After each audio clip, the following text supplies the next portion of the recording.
How's it going, everyone? Happy Friday, and welcome to this week's episode of The Link, brought to you by expforall.net. I'm Blake, and this has been another slow week in gaming, I guess you can say. It is January again, so things are pretty freaking slow right now.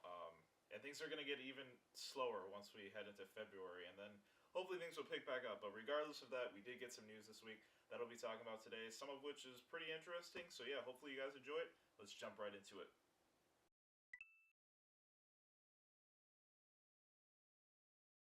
So here's some interesting news to kick off this video. I'm pretty sure you guys remember the Fire Emblem game that Nintendo revealed during their Direct, which happened roughly 2 weeks ago. It's actually the first thing they showcased. Well, it turns out the game might actually be hitting the store shelves sooner than we expected. Earlier this week, Nintendo sent out a newsletter in Australia which listed the game for a summer 2015 release date in Japan, with a general 2015 release date for all of the regions. A few days ago, actually, a document was later leaked on the web showcasing the release schedule for already announced first-party titles from Nintendo. On this document, Fire Emblem was still listed for summer of 2015 for Japan, but the release date for all the regions was changed to TBD. So not really sure what's going on there. Regardless of which, 2015 seems pretty darn soon for just the timing that they've announced it. I mean, the game was only announced, we only knew it was coming like, what, 2 weeks ago? So, I mean, it's pretty soon, so it must have been development like immediately after Awakening released. Still trying to figure out here when exactly the game is going to come over west, or to other regions outside of Japan. I would imagine we will get a release date during E3, but I mean, kind of weird how one newsletter states, oh, it's coming in 2015 everywhere else, and then their official document says TBD. Kind of weird, but I would just have to lean with the official document if that leaked document is actually legitimately from Nintendo. I would have to go with that. So it does seem like more than likely they're unsure when the game is going to arrive outside Japan. However, I would probably expect holiday 2015. So definitely looking forward to the new Fire Emblem for sure. If you're a Final Fantasy fan, odds are you've been waiting for Final Fantasy 15 just as long as everybody else has. Close to a decade. Well, some good news came out this week regarding the release planning for Final Fantasy 15. Tabata, the director of the game, actually sat down and had an interview with Level Up and discussed his hopes to release the game simultaneously worldwide on both the Xbox One and the PlayStation 4. So basically a worldwide release date all at the same time where everybody's getting it at the same day. He also emphasized that he does not know when the exact release date for the game is, so odds are if there is a release or if there is a simultaneous release, it's probably a little ways off, unfortunately, which kind of bums me out at the same time.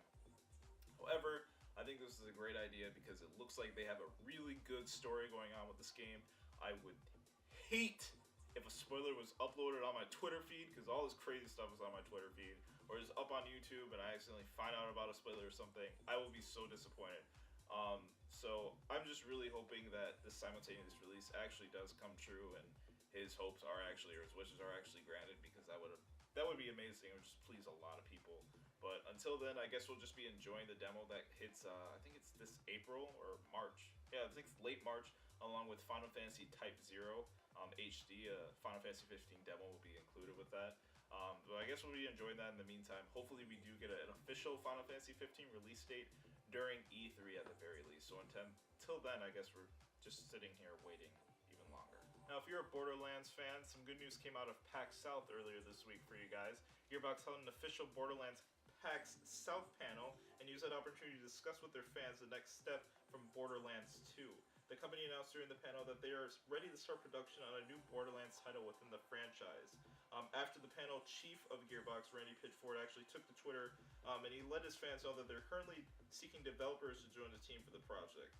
They're all hiring for artists, designers, coders, producers, and other type of developers. So it's looking like they're trying to, really broaden their team here and fully dive into their new game or whatever it may be, Borderlands 3, Border Worlds. However, I'm going to assume here that they probably started at least sketching ideas, or at least, working on whatever the next game is going to be right after they released Borderlands, the pre-sequel, or the prequel. Is that what it was called?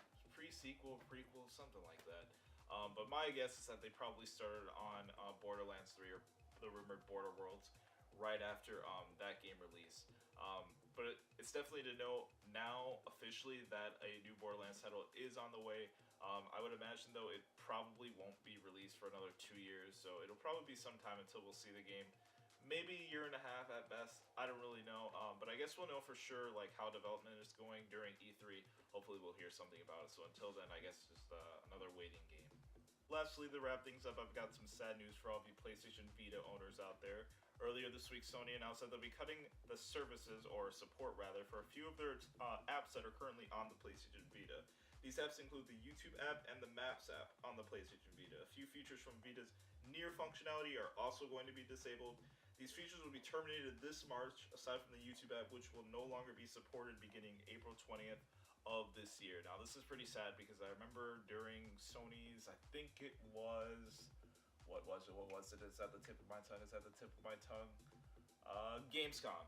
At their Gamescom press conference, they completely told us, they promised us that nothing was happening to the Vita. The Vita lives and all this other crazy stuff. And now it's just unfortunate to see that they're starting to cut apps on it. I mean, Maps and YouTube, like those are pretty nice apps. Why would you want to cut those? And aside from that, they're disabling some functionalities from their Near feature. If you guys don't know what Near is, it's kind of like Street Pass on the Nintendo 3DS. You kind of pass by other PlayStation Vita owners. You can actually find out where they're located, which is kind of creepy. So I'm guessing that feature is disabled because I believe that feature of that functionality requires the Maps app to work. So I'm guessing that's why that's being disabled as well. But it's just unfortunate to see them just cutting back on stuff on the platform in general. If it makes you guys feel any better, Spotify also announced during this week that they will be bringing their service to PlayStation platforms. So on the bright side, losing apps and YouTube, but you're getting Spotify, I guess it's worth it. I don't know, but I really hope the PlayStation Vita lives a little bit longer. Personally, I like the system. I just feel like they need more apps, so I don't know why they would cut any to begin with. Anyway, guys, that's going to do it for me for this week's episode of The Link, brought to you by expforall.net. As usual, please be sure to subscribe to the channel, like the video, comment, follow us on Twitter and Facebook if you enjoyed the videos, or if you like what you see, if you like what you read.